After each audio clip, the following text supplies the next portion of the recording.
할렐루야, 반갑습니다. 오늘 아모스 기자 솔로몬이 그 아들들에게 남겼던 메시지 가운데서 우리가 이 소망을 가질 수 있는, 은혜를 가질 수 있는 그러한 내용들로 오늘 본 말씀 속에 있습니다. 하나님의 말씀은 꿀송이 같다고 했습니다. 그래서 꿀송이 같은, 그러니까 우리가 제가 어렸을 때에 지금은 꿀이 흔해져 많이 흔한데 옛날에는 꿀단지라 했습니다. 꿀 이제 항아리, 보통 우리가 말하는 항아리가 아니라 옛날 시골에서 부잣집에는 뭐라 할까요? 아주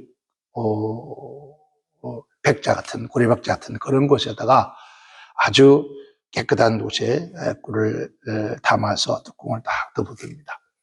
그런데 그런 꿀은 한번 손가락을 찍어서 맛을 보고 나면요, 안 먹을 수가 없어요. 계속 먹게 되어져요. 왜? 다니까. 그래서 저는 어렸을 때 꿀단지 한 항아리를 혼자서 다 먹고, 얼마나 맛있든지 먹고, 그 꿀을 먹고 난 다음에 이 속이, 이 내장이 불이 나서 얼마나 몸에 열이 막 올라오기 시작하는데, 그런 혹시 얘기를 들어본 적이 있습니까? 시골에는 개가, 옛날에는 그 시골에서 이제 쥐가 많으니까 쥐를 잡기 위해서 쥐약을 낳았습니다. 쥐약을 넣고 나서, 쥐약을 낳고, 쥐약을 먹고 죽은 쥐를, 개가 잡아먹은 거예요. 그러니까, 쥐약을 약을 먹은 쥐를 개가 먹고 나니까, 개가 완전히 미쳐버려요. 눈이 돌아서, 광경병 생긴 것처럼, 막 너무 속이 뜨거우니까, 막 겨울바닥에 물에 가서 뒤졌다가, 결국 나중에는 이런 그 굴 속에 찬 곳에 들어가서 결국 죽고 말아요. 그것처럼 얼마나 뜨거운지, 막 물속에도 들어가기도 하고, 물을 pom기도 도저히 감당할 수 없는 그러한 그 뜨거움을 느꼈습니다. 그런데, 제가 예수를 믿고 목사가 되어서 이 성경에 이런 말씀이 있어요. 그래서 도대체가 이 하나님 말씀을 꿀로 비유했는데, 과연 그렇다면 꿀처럼 이걸 또 많이 먹으면 속이 뜨거워질까? 그러니까 속이 뜨거워지고 정말 뜨거워서 뜨거워 하고 몸부림칠까? 그런 생각을 하다가 성경을 읽다 보니까 정말 그런 현상을 제가 목회하는 동안에 경험을 했습니다. 하나님 말씀 정말 꿀송이처럼 달 뿐만 아니라 하나님 말씀은 진리의 말씀이요, 또 성령이잖아. 성령, 하나님의 신으로 되었기 때문에 이 성령이 내 안에 들어가니까 하나님 말씀이 끊임없이 들어가다 보니까 내 안에서 불 붙는 것 같은 그런 역사가 일어나는 것을 경험하게 되었습니다.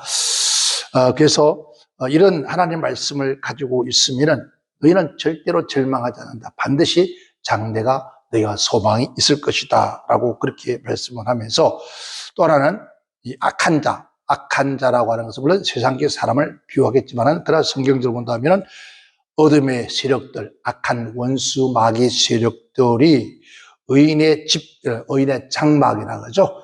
의인의 장막, 즉 하나님의 백성들, 하나님께서 의롭다 하시는 백성들이 살고 있는 집 장막을 엿보지 말라 해서, 왜 엿볼까요? 엿보는 것은 성경 말씀 시탐탐, 우리가 지금 이제 남북 통일이 머지않았겠지만은 6.25 지난 후에 제가 군대 생활만 할 때도 끊임없이 저 북쪽에서는 그 무장 공비가 넘어왔잖아요. 틈만 있으면 넘어왔어요. 그러니까 틈만 있으면은 어떤 하나님의 백성들을 공격하고 넘어뜨리고 쓰러뜨리고 시험 들게 하고 결국 멸망을 시키기 위해서 틈을 본단 말이에요. 엿보고 있는 거죠. 지금 생각하면 도둑놈이 이 담장 너머로 이 집에 사람이 있나 없나 그런 거 확인하고, 그래서 어떤 집에는 심지어 개가 없는데도 불구하고도 개조심이라 크게 써붙이나. 왜? 그러니까 도둑놈이 함부로 뒤돌지 못하도록 하려고 해서, 그것처럼 악한 원수 마귀가 하나님의 백성들, 이 백성들의 집을 즉 엿본다는 거죠. 그런데 하는 말이 악한 자여 의인의 장막을 엿보지 말라. 그리고 그들이 쉬는 처소, 우리가 처소라는 것은 안식처죠. 우리가 우리 집을 안식처라고 하죠. 처소 쉬는 곳, 이 처소를 헐지 마라. 이런 것은 하나님의 지키심과 보호하심의 안식처, 안식이라는 것은 우리가 쉰다는 뜻이죠. 그런데 이 쉼이라는 것은 육체적인 쉼이 아니라 하나님과의 만남의 장소라는 뜻이에요. 하나님과의 만나졌을 때 그때 쉼을 얻는다, 안식한다 했어요. 그러니까 우리가 거룩한 그 주일날을 여러분 교회를 지금은 교회 간다 그러잖아요. 교회 간다 그러는데 사실 교회 간다는 것은 우리가 지금 가르칠 교회라는 그러니까 교회라는 것은 가르치는 곳이 되고 말았어요. 사실 교회를 하지 않았습니다. 예배당이라 했었어요. 그럼 왜 하나님 앞에 예배하는 처소, 예배하는 처소를 하나님의 집, 여호와의 집이라 했단 말이에요. 그런데 과거에는 우리 한국 교회도 예배당이라고 했는데 그 예배당으로 하다가 어느 날 갑작스럽게 예배당이 누가 따라하냐? 천주교회가 예배당을 따라하는 거예요. 성당, 예배당 이렇게 따라와서 그래서 이 한국 교회가 그 진짜 좋은 단어를 천주교에 뺏겨버렸어요. 뺏기면서 교회로 만들어진 거예요. 교회를 하고 나니까 또 천주교에서도 교회로 또 따라하기 시작했어요. 이제는 뭐 2단도 교회고 3단도 교회고 교주들도 교회가 됐지만은 하나님의 집, 하나님의 처소, 의인의 처소, 하나님의 백성들이 모여진 곳, 하나님을 만나서 쉬고 있는 안식처, 그게 바로 우리가 말하는 의인의 모임, 공동체를 말하는 거죠. 이 공동체를 허는 자여, 악한 자여 했습니다. 그래서 우리는 거룩한 주일은, 거룩한 성일날은 예배당에 와서 찬송 부르고 노래하고 봉사 헌신하고 이게 주 목적이 아니에요. 주 목적은 우리 영혼과 심령이 하나님과의 만남을 갖는 시간이에요. 그러니까 하나님과의 만남을 갖는 그 순간, 그러니까 그 순간에 우리 영혼과 심령에 뭐가죠? 안식이 되어진다. 이게 안식이에요. 근데 지금 우리 한국 교회나 우리 많은 교회들이 주일에 와서 우리가 하나님을 만나느냐? 대면이라 그러잖아요. 하나님과의 대면. 너와 내가 얼굴을 마주보면서 함께 대화하고 나누는 것들을 대면이라 그러죠. 그런데 지금 우리 한국 교회나 그리스도인들이 과연 하나님의 얼굴과 함께 대면한 예배를 드리느냐? 우리 코로나를 통해서 대면 예배 없었다고 저는 늘 그런 얘기합니다. 이미 우리 한국 교회는 대면 예배가 오래전부터 없어졌다. 왜? 교회에서 하나님의 성전에 와서 하나님을 만나고 기뻐 뛰며 춤추며 힘을 얻고 나가는 성도가 과연 몇 명이나 되든가? 오히려 예배당에 와서 주일날 예배당에 와서 그렇잖아요. 한 주간 내 육신적으로 지치고 마음적으로 정신적으로 온통 지쳐 있는 그 연약한 그런 정말 기진맥진하여서 하나님의 집에 와서 자 우리 이걸 비유하는 걸 어떻게 할까요? 요즘 그런 게 있겠죠. 이 명절 때 또 구정 명절 8월 명절 되면은 우리 서울에 올라서 금요한양하게 올라왔다가 이제 모처럼 고향 가잖아요. 얼마나 많은 사람들 틈 사이에 가서 얼마나 힘들어요. 심지어 몇 시간씩, 10시간씩 막 가야 된단 말이에요. 그런데 놀랍게, 시골집에 사실, 뭐가 나오죠? 버릴지도 나오고 이런 그런 곳이었는데도 불구하고도, 아버지, 어머니 보는 순간에 피곤이 사라지고, 그리고 어머니가 해주는 음식 한 그릇 먹고, 딱 한 잠 자고 나면 그 피곤이 싹 사라지죠. 얼굴에 화색이 피잖아요. 그러면서 이제 아쉬운 마음으로 고향 등을 지고 이제 다시 험한 이 세상을 오게 된단 말이에요. 꼭 같은 거예요. 주일날 하나님의 성전에 와서 하나님 말씀을 하나님과 대면하고 하나님의 위로의 말씀과 격려의 말씀을 듣고 내 영혼과 심령 속에 희망찬 그 힘을 얻어서 험난한 세상을 다시 나가는 거예요. 한 걸음 더 나가서 저들과 우리 악한 원수마귀가 수없이 날마다 싸우는 거예요. 날마다. 이 싸움을 하기 위해서 거룩한 안식이 필요한 거예요. 그러니까 이러한 안식을 헐지 마라. 파괴하지 마라. 왜? 내 사랑하는 자녀들, 내 백성들이 이곳에 쉬고 있다. 그런데 지금 그렇지 못하고 끊임없이 파괴돼요. 오히려 거룩한 성전에 주일날 예배당 가서 우리가 하나님의 말씀을 듣고 은혜를 받고 심령이 평강하고 용기를 얻고 나가는 것이 아니라 아이고 괜히 왔어. 차라리 안 왔으면 좋았을까. 그렇게 한 번, 두 번 되다 보면은 그냥 정교식이 되죠. 그냥 주일날이니까 가서 예배는 앉을 수는 없고 하니까 가서 앉았다가 찬송 하나 부르고 그냥 그러면은 우리가 내 스스로가 위로하죠. 주일 지켰으니까 하나님께서도 한 주간 빌려 살 수 있겠지. 아니에요. 못 살아요. 우리가 주일날 예배당 나와서 30분, 잘하면 길면 30분인데 요즘 20분 넘어서 막 뒤틀어요. 그런데 30분 설교 듣고 한 주간을 어떻게 싸워 이게 못 이깁니다. 그러니까 얼마나 늘 지친 우리 영혼이 되시죠. 그러다 보니까 이 영혼들이 어땠습니까? 이 땅에 살아가면서 본말 속에서 하는 말이 그래요. 대저 의인은 넘어지더란 거예요. 왜 의인이 넘어지느냐? 의인이 넘어지더라. 그것도 한두 번도 아니고 7번씩이나 넘어진다는 거죠. 여러분 7번씩이나 넘어진다. 땅에서. 그래서 사람들 그래 예수 믿는 사람들은 아프지 않고 병들지 않고 문제가 없고 다 화목하고 형통하고 하늘마다 잘 되어지는 것처럼 그렇게 생각하고 말도 합니다. 그런데 이게 처음 성도들을 하나님의 성전에 데려와서 붙듯이 해서 잘못되어지는 거예요. 하나님의 성전 예수 믿는 것은 우리가 잘 먹고 잘 사고 이런 것에서 예수 믿는 것이 아니다. 영혼 구원과 영혼 구원 받은 후에 그 다음에 주는 하나님의 더불어 주는 하늘의 복을 생각지 않고 무조건 예수 믿는 복 받습니다. 이렇게 시작되어 왔기 때문에 우리 한국교회가 이번 코로나 통해서 휘청하는 거예요. 거의 40%가 나가 떨어졌다 하니까 얼마만큼 많은 성도들이 이런 하나님의 전을 떠나갔습니다. 성도들이 땅을 살아가면서 당하는 뭐가 많아요? 모든 고난이 있다는 거예요. 왜? 양이기 때문에 어쩔 수 없다는 거죠. 그 고난이 있고 여러 가지 많은 문제가 있는데 그 문제 속에 몇 가지 의미를 우리에게 주어집니다. 첫째는 하나님께서 베드로전서 1장 7절 말씀 속에 그럽니다. 너희 믿음이 실현이 불로 연단하여 그래서 불로 연단을 금보다 더 귀하게 즉 말하면 우리 믿음을 실현 단련하여서 금보다 더 귀한 믿음을 만들기 위해서 그 값진 믿음을 만들기 위해서 하나님께서 우리를 단련하기 위해서 오는 그런 고난이 있다는 거예요. 또 하나는 히브리서 12장 5절 13절에 보면은 하나님의 백성들이 하나님 말씀과 진리로 살지 않냐니까 뭐하면 징계한다는 거예요. 징계하기도 고난이 온다는 거죠. 그 다음에 욥기서 23장 10절에 보면 그렇게 말씀하죠. 나의 가는 길을 오직 그가 아신다. 여러분 우리가 가는 길을 아무도 몰라도 하나님 아신다. 그래서 지금 말씀하기를 네가 마음으로 기억할지라도 그 길을 인도하라는 분은 네가 아니다 하나님이다라는 거예요.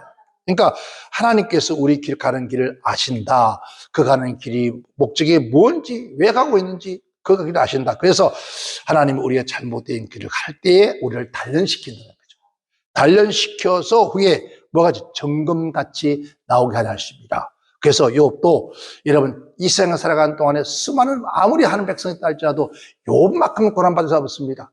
욥이 다들 그런 말 합니다. 요즘 보니까 무슨 전 공중전 해상전 육상전 다 했다는데 여러분 그거 조금 여러분 사람들 통해서 한 경계 이런 거 가지고 그거 아니에요. 그거 여러분 그 정도 욥은 여러분 이게 한 달이 걸리거나 1년인가 10년이 걸려서 아니라 하루 사이에 어제까지만 봐도 욥이라면 다 인정하는 그리고 그날 밤까지도 욥도 편안하게 잠을 자는 온 식구가 달래 앉아서 함께 음식을 나누면서 살 수 있는 그러한 시간이었습니다. 근데 그 다음날 아침부터 여러분 그 다음날 해지기 전까지 이런 그 사건들은 가히 사람이 말할 수 없는 그러한 사건이 일어났습니다. 근데 이것들을 하나님께서 욥은 하는 말이 나를 단련하여서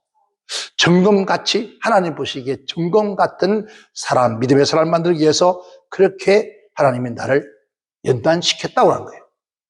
그러니까 오늘 우리 그리스도인들이 이 땅에 살면서 조금만 시험이 오고 조금만 문제가 생기도 왜 예배당을 떠나고 포기합니까? 하나님을 왜 포기합니까? 왜 믿음을 포기합니까?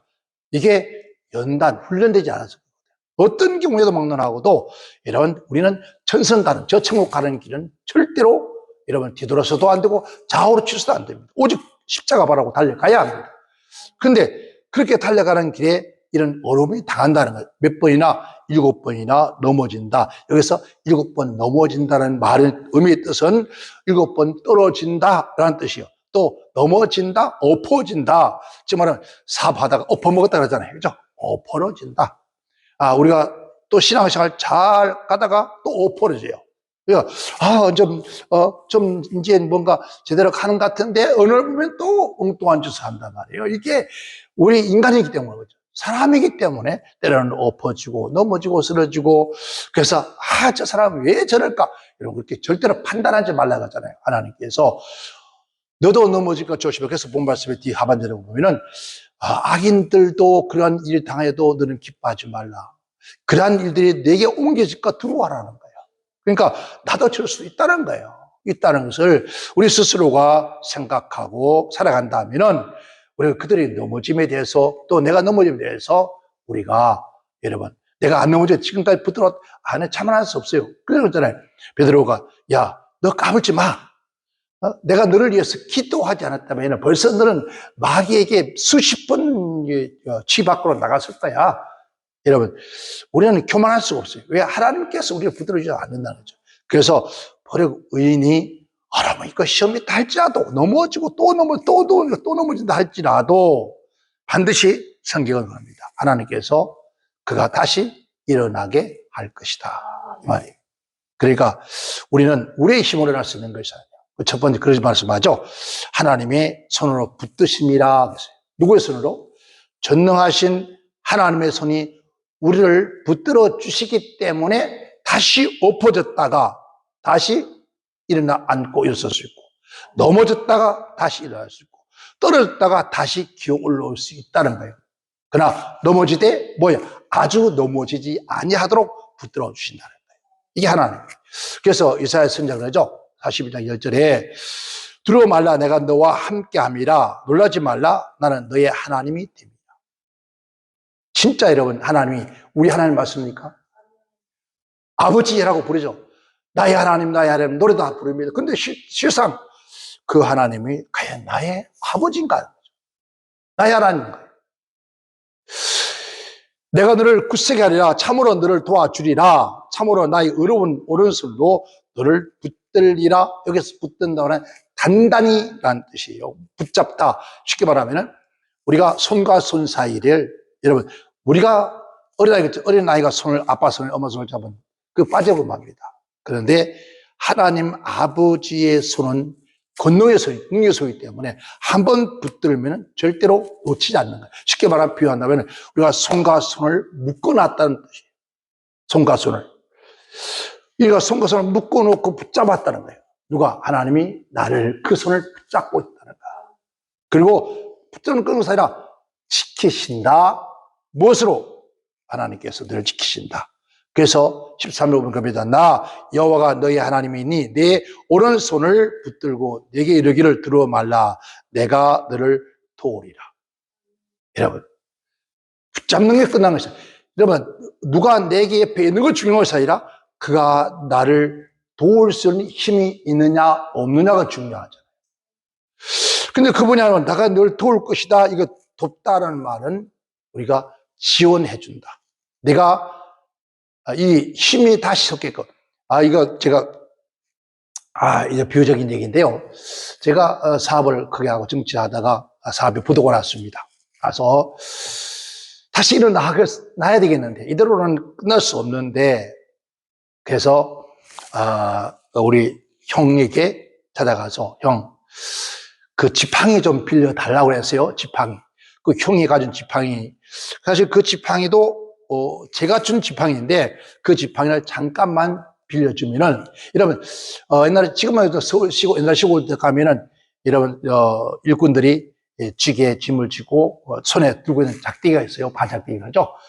이거는 언제 씁니까? 짐을 지고 일었을 때 힘을 주기 위한 거예요. 그 작대기를 좀 빌려달라고 했더니 이런 지야 나는 빌려주고 싶은데 너와 나 사이에 담이 있다는 거예요. 누굴까요? 형수님이죠. 거기서 아마 밤에 안 된다 했던 거, 빌지 말아야 했던 것 같아요.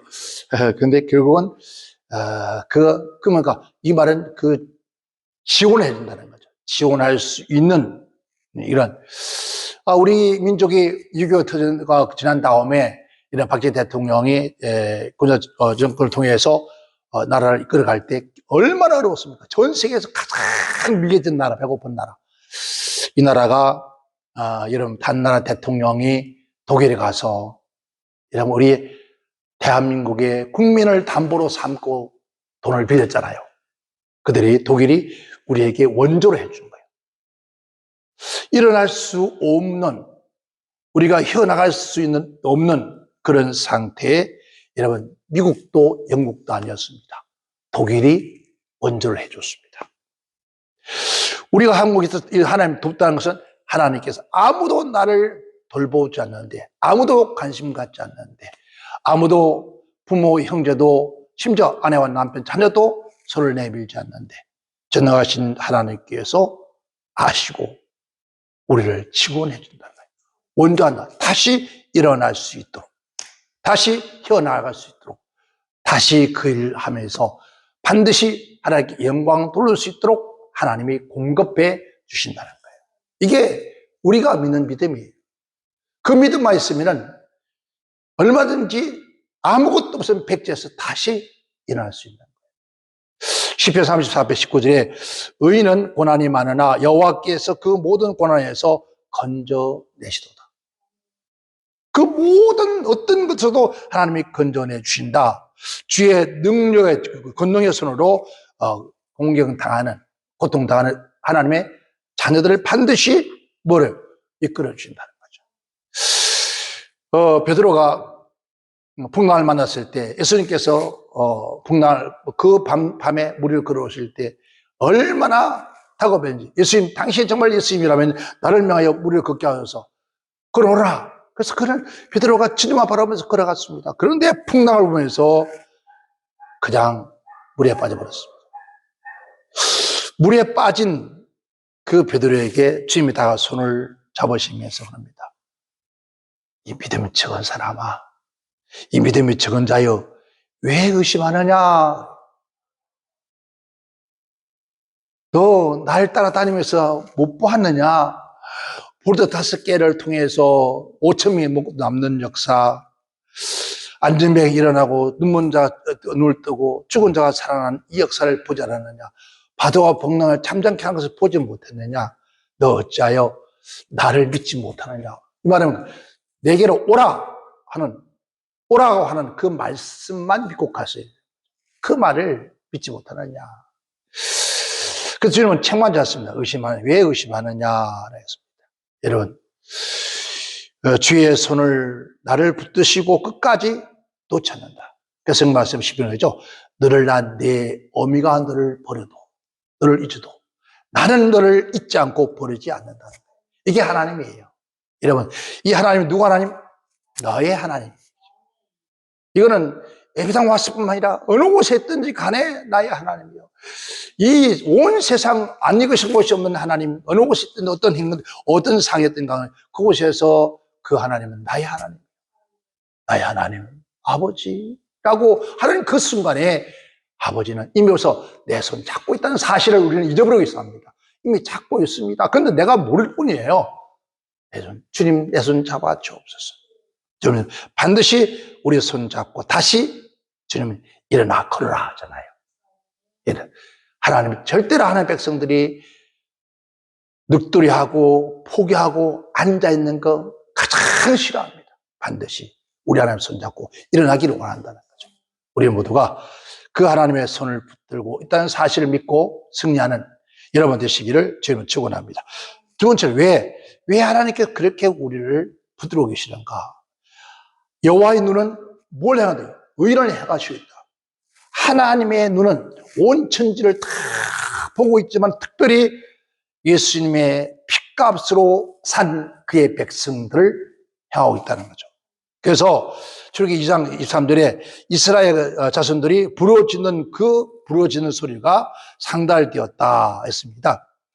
다윗의 말에 그렇게 말합니다. 3장 15절에 다윗은 여호와의 눈은 의인을 향하고 그 귀는 저의 부르짖음의 귀를 기울이신다. 여기서 그의 부르짖음의 귀를 기울이신다라는 것은 여러분 도청한다는 뜻이에요. 도청. 그리고 부르짖는다. 이거는 누구야? 하나님께 도움을 요청한다. 자, 한번 생각해 봅시다. 여러분들이 우리가 지금 병이 들었습니다. 아니면 뭐 돈이 다 들어 한 푼도 없습니다. 뭔가 해야 되는데 한 푼도 없습니다. 그런데 그 무언가가 누군가의 도움이 필요한 사람에게 찾아가서, 그러니까 찾아가는 것은 그 사람에게 찾아가면은 내가 원하는 도움을 받을 수 있다고 믿기 때문에 가잖아요. 만약에 믿고 갔는데 다른 사람의 부모가 형제가 없다, 도울 수 없다, 도울 힘이 없다 그러면 어떡하겠어요? 얼마나 서럽겠냐. 그런데 우리 이제 전능하신 하나님께서는 우리가 1000번, 10,000번을 하나님 앞에 우리가 도움을 요청해도 결국 거절하지 않은 분이고, 또 도와줄 수 있는 능력이 없는 분이 아니라 무한정 우리를 도우시는 분이다. 그분에게 우리는 도움을 요청해야 된다는 거예요. 왜? 그분은 나의 안고 섬을 보고 계시고 알고 계신다는 거예요. 역대하상 16장 9절에 여호와의 눈은 온 땅을 두루 감찰하사 진심으로 자기를 향하신 자를 위하여 능력을 베푼다. 여기서 전심이라고 그럽니다. 전심. 전심은 그러니까 우리 마음 심자 생각을 모르는 이거는 전혀 다른 의미입니다. 이 땅에는 이 세상에는 모든 곳에서 하나님을 향하여 찾는 자, 하나님은 온 세상을 다 그 마음을 감찰하시는데 하나님을 향하여 진심으로 찾는 자를 하나님이 도와주신다는 거예요. 그냥 우리가 예배도 시간을 떼고 기도도 내가 시간을 떼고 기도도 우리가 10분, 20분, 30분, 40분 1시간, 2시간 이게 문제가 아니라는 거죠.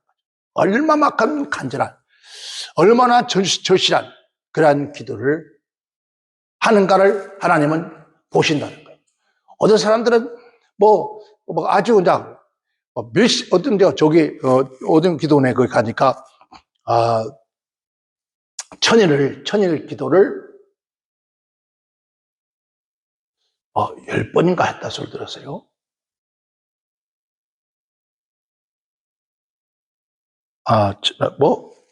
몇 번이나 했다던데. 하여튼 평생을 했어요. 평생을 매일같이 그렇게 기도를 했다는데, 근데 그렇게 천일 동안 천일을 몇 년, 제가 듣기로 한 40년 정도 되는 것 같아요. 평생을 가면 기도를 해왔으면은 그 기도에 해온 어떤 역사 속에 응답된 역사가 있느냐는 거죠. 또 응답이라는 것은 우리가 눈에 보이는 현실적인 사건 이런 것이 아니라 가장 중요한 것은 우리 내면이에요. 우리 내면 속에 하나님 보시기, 하나님을 향한 그 마음이 아름다워져야 된다는 거죠. 그런데 우리는 그냥 하는 것밖에 없어요. 욥기서 37절에 그의 눈은 의인에게 돌리지 아니하시고 그의 왕과 함께 영원 위에 앉아서 존경하게 하시며 했습니다. 그러니까 의인을 향하신 주님의 사랑스러운 눈, 하나님 우리를 너무나 사랑스러운 눈으로 우리를 찾고 있다는 거예요. 그래서 그 백성들을 위해서 불꽃 같은 눈동자로 보고 계신다. 그래서 그 하나님의 눈에 합당한 자, 그의 부르짖음의 귀를 기울여 들으시고 응답하시는 분이다. 그래서 여러분 정말 하나님 살아계신 줄 믿습니까? 여러분의 기도를 하나님 들으시는 줄 믿습니까? 그렇다면 우리는 조금 더 의심할 거 없습니다. 그냥 너희가 기도하고 구한 것은 받은 줄 믿으라. 그는 의심하지 말라 그랬어요. 그런데 의심한다는 뜻이 뭡니까? 오늘 하고 내일 하고 모레 하고 똑같은 기도를 반복하는 것이 이게 의심이에요. 한 번 아버지께 구한 것은 받은 줄 믿고 기다리면 때가 되면 된다는 거예요. 근데 믿음이 없기 때문에 내가 믿음으로 구하지 않았기 때문에 안 되어지는 거예요.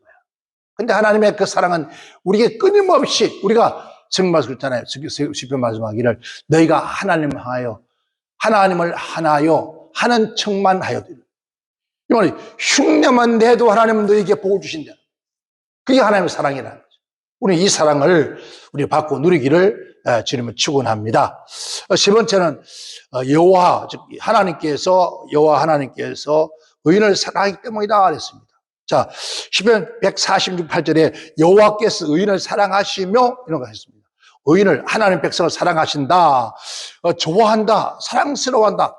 여러분, 진짜 여기 사랑스러워한다는 거예요.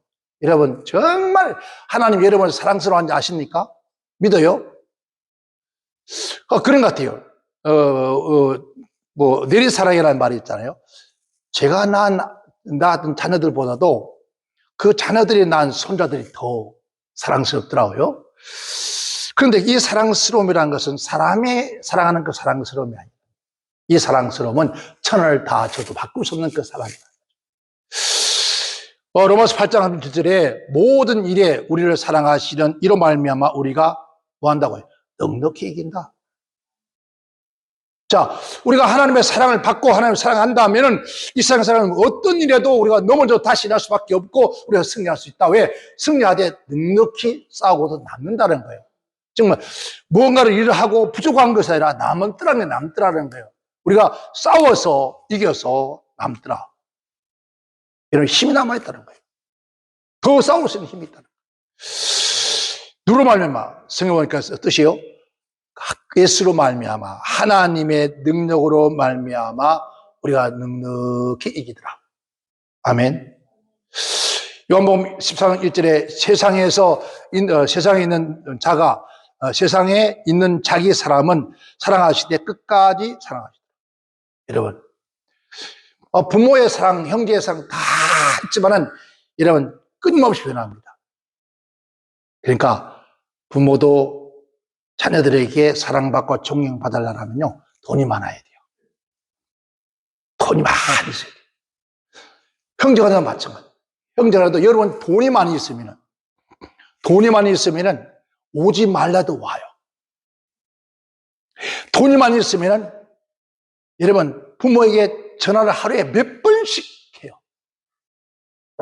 근데 돈 딱 떨어지는 그 순간부터 전화 별로 안 울려요.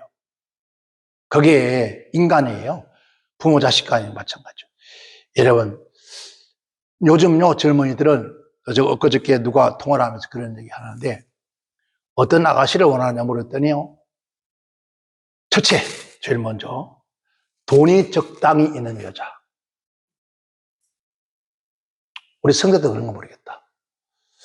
돈이 적당히 있는 여자. 그 다음에 얼굴이 받쳐주는 여자. 그 다음에 교회 다니는 사람. 세 번째 교회 다니는 사람. 이게 말이 됩니까? 그것도 우리 예배당 안에서 장이라고 하는 그런 아들입니다.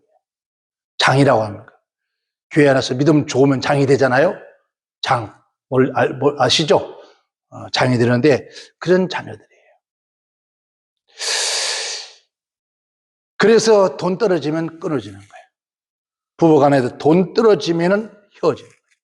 그런데 우리 하나님은, 우리 주님은 내가 돈이 아무리 많아도 아무리 아무것도 가지 않고 병들어서 정말 신음하고 있어도 그 사랑은 영원히 변하지 않는 사랑이에요. 조금도 변하지 않아요. 그 사랑을 우리가 끝까지 우리를 언제까지? 영원토록 우리를 사랑하시는 분이다. 그래서 하나님은 여러분을 사랑하십니다. 언제까지? 끝까지. 여러분이 아파할 때 더 아파하시고.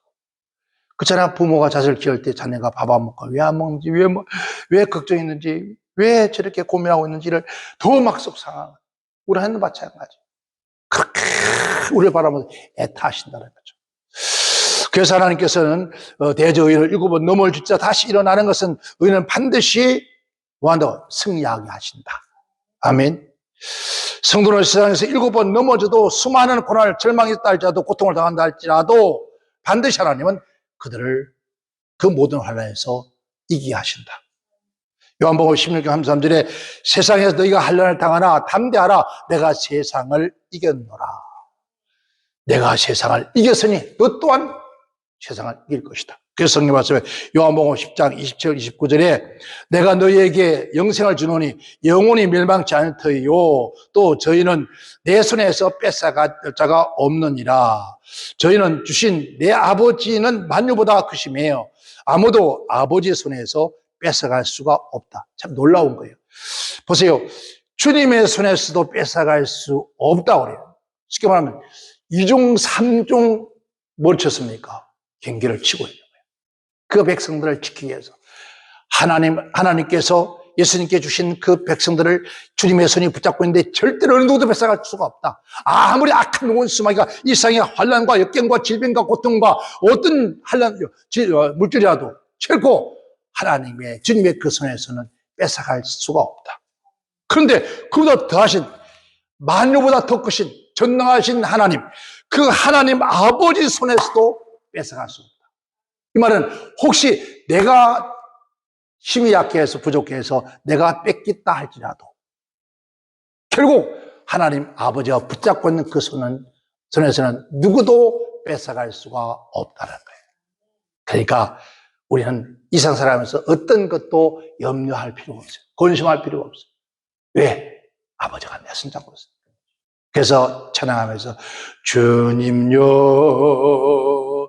이 손을 꼭 잡고 가소서. 우리 주님이 내 손 꼭 잡고 가는데 우리가 뭐가 두렵겠습니까? 여러분 담대하게 이 세상 살아가면서 내가 넘어져도 낙심하고 자제하지 말고 네가 실패해도 포기하지 말고 우리 주님은 옆에서 야 그만 가 그래 다시 일어나 너 할 수 있어 내가 너를 도와줄 거야 내가 너를 붙들어 줄 거야. 이 하나만 가지고 끝날게요. 저희는 형제가 참 많습니다. 13남매니까 참 많죠. 우리 어머니가 많이 나오셨어요. 아마 하나님 말씀에 순종했고 나라에 충성한 분이 우리 어머니예요. 우리 하나님께서 생육하고 번성하라고 했잖아요. 그러다 보니까 옛날에는 국민학교에서 국민학교, 요즘 초등학교라고 하잖아요. 제가 어머니가 일찍 돌아가시는 바람에 제대로 먹고 크지를 못했을 그런 상태예요. 학교 가서 형들이 싸움을 붙이는데 꼭 같은 1학년까지 붙이는 것이 아니라 보통 2학년, 3학년은 보통 2학년도 하고 3학년하고 붙이고 이런 3학년, 4학년 싸움 붙이면 누가 이겨요? 당연히 지죠. 얻어 터지죠. 그런데 항상 제가 이겨요. 3학년을 싸워도 이기고 4학년과 싸워도 이기고 5학년과 싸워도 이기고 6학년과 싸워도 이기고 왜 1학년? 어떻게 이길까요? 봐요. 다 그래요. 광수야. 딱 싸움 시작하면 키가 크고 적도 그건 두째 문제고 딱 생각해서 일단 넘어뜨리라. 그러고 코만 때리라. 그래요. 코만 때려. 그래서 어렸을 때는 코 피만 나면 이긴 거예요. 그랬어요. 그런데 봐요. 1학년이 어떻게 4학년, 5학년 형들을 넘어뜨려요? 못 넘어뜨려요. 그런데 봐요. 붙잡고 막 씨름하잖아요. 그러면은 형들이 와서 내가 붙잡고 있는 그 형의 발을 걷어 넘어뜨려 버려요. 넘어뜨리고 그 배 위에 앉게 해요. 내가 밑에 나면 거꾸로 뒤집어 놔요. 이렇게. 거꾸로 뒤집어서 위에 올라가게 만들어서. 그리고 아래에 있는 형의 여러분 옷자락을 또 발자락을 형들이 밟고 있어요. 그 어떻게 그 밑에서 손을 때릴 거예요. 그러니까 위에서 이제 마냥 때리는 거죠. 저는 그때를 생각해 보니까 우리 하나님은 이보다 더 하시겠다. 여러분 우리가 아래에 있으면 뒤집어 놓으실 분이 하나님. 아멘. 내가 힘이 없어서 그러면 우리 하나님은 그 상대의 악한 원수 마귀들의 모든 옷자락을 못 박아놓고 우리가 마음껏 그렇게 하시는 분이 하나님이시라는 거예요. 그래서 우리는 예상 살아가면서 절대로 넘어졌다고 낙심하지 말자. 내가 낙심하고 좌절할 것은 내가 믿음 없는 것을 도와주옵소서. 내가 연약한 믿음, 담대하지 못한 믿음, 나약한 믿음, 믿어지는 믿음을 갖지 못한 것 주여 나에게 그 믿음을 주옵소서. 그걸 염려하고 근심할 것이지 현재 당하는 그 어떤 환난도 결코 염려할 것이 아니다는 겁니다. 우리 이 남은 이제 올해 10월도 다 돼갑니다. 이제 2달 조금 반 정도 남았네요. 이 올 금년도에 반드시 우리는 승리해야 되지 않습니까? 그래서 우리는 끝까지 주님 손잡고 여러분 잠을 잘 때도 길을 갈 때도 뭘 할 때도 주여 내 손 잡아주소. 옛날에 우리 앞서간 우리 목사님 한 분이 그렇게 했다고 하죠. 손을 꼭 쥐고 주여 오늘도 함께 하소서. 그래서 주먹 쥐고 갈 때에는 주님과 함께 하시고, 근데 어느 날 전동차를 타고 가다가 차가 틀거덕했습니다. 손을 놓았습니다. 그때 이분이 손을 놓은지를 모르는 거예요. 그리고 주님이라고 부르지 않고 그냥 주님으로 손을 놔버렸어요. 한참 가서 집에 가서 쫓보니까 자기 손을 펴고 있더라는 거죠. 그래서 골방에 들어가서 얼마나 자기를 치면서 하나님, 전동차에서 손을 놨다. 주님의 손을 놓고 내가 집에 돌아올 때까지 주님을 잊어버렸습니다. 용서해달라고. 그렇게 몸부림치면서 기도하면서 일생 동안 천국 갈 때까지 주님의 손을 꼭 붙잡고 살아가셨대요. 여러분, 우리는 다른 것 주님 원치 않습니다. 다만 그를 믿는 믿음만 있으면 됩니다. 우리 모두 살아있는 그 믿음으로 승리하시기를 주 이름으로 축원합니다.